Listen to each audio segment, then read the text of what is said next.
8 بجے کے قریب خلیج عمان پر ایک شہر نظر آیا جو ریتیلا اور صحرائی ہونے کے باوجود ترقیاتی تبدیلیوں کے سبب انتہائی دیدہ زیب اور خوش منظر تھا۔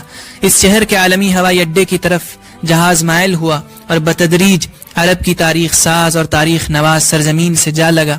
کچھ دیر بعد ہم سب لوگ ایک خوبصورت البتہ عارضی گزرگاہ سے ہوتے ہوئے، جسے جیٹ برج بھی کہا جاتا ہے، مسقط کے اس خوبصورت اور وسیع الوجود ایئرپورٹ میں آ گئے جو اپنی صفائی ستھرائی، شاہانہ طراق اور انتہائی اعلیٰ درجے کے نظم و نسق میں خاصی شہرت رکھتا ہے۔